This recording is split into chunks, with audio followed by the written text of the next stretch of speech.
Hi guys, let's talk about the profilers a little bit that I already sell on the website, and an important aspect is the installation of the products.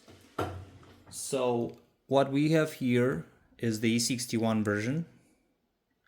This is mine actually. I've been testing this for a few months already, and I keep removing it, I dismantle it, I check the integrity, I check the special O-ring from here, and I check the elements, the components and everything.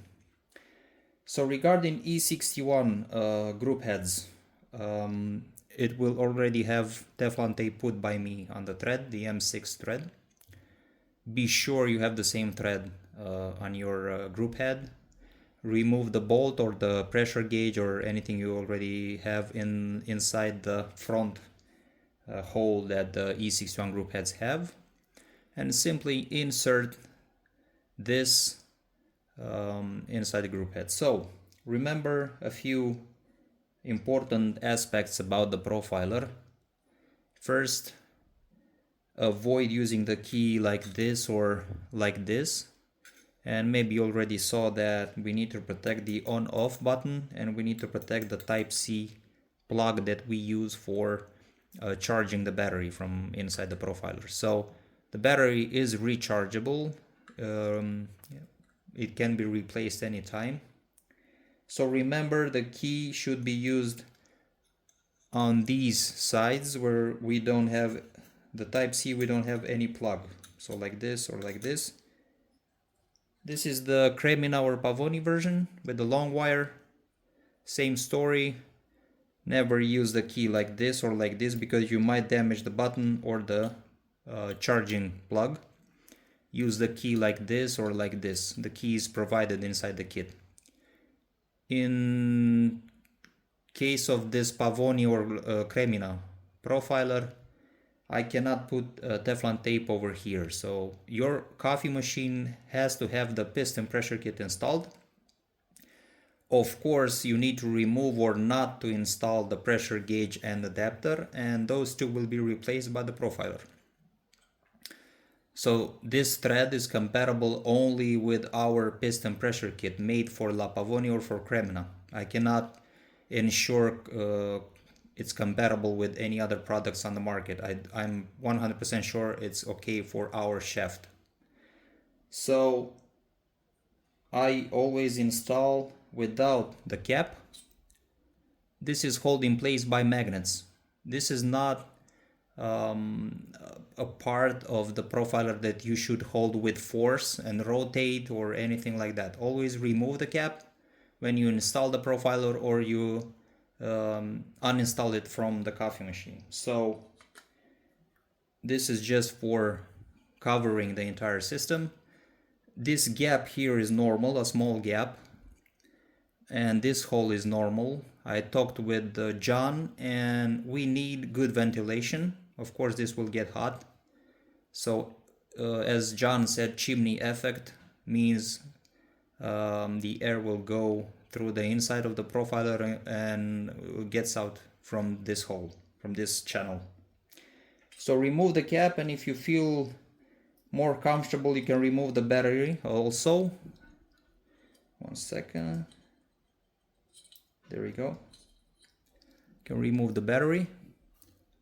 And this is how you can install it on your coffee machine. Again, this angle or this angle, never use a key like this or like this.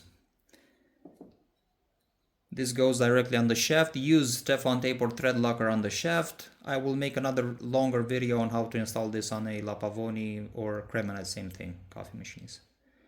I always use my hand first.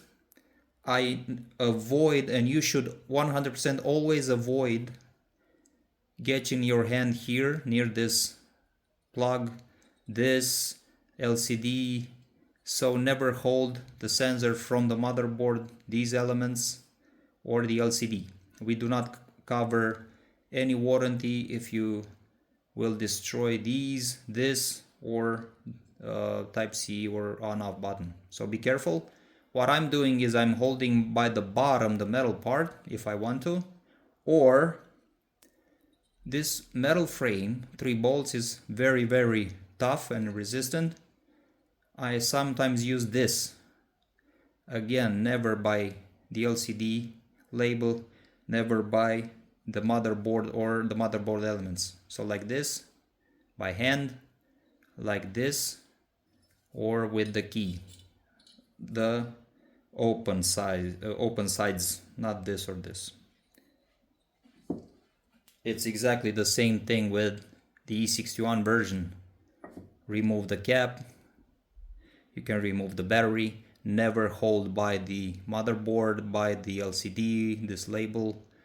Always buy, if you want, by this upper frame, and always the key this side or this side. And remember, on E61 you already have Teflon tape. We can see how long the thread is right here. Usually installation should be made by hand. I don't use the key usually, so if something doesn't work, remember that something most likely is wrong. Cross-threading, too much Teflon tape maybe. I use 4 wraps, 6 wraps. Maybe for your machine it's just too much. You need to protect this this device. It's strong, but at the same time you can see it's full of technology elements, components, various components and so on, LCD. So be careful. This is the general idea when installing any of these two. So E61 already has Teflon tape. Pavoni or Cremina, you need to use Teflon tape on the shaft. And I will make another video on how to install this on E61 and this on a La Pavoni coffee machine. Thank you guys.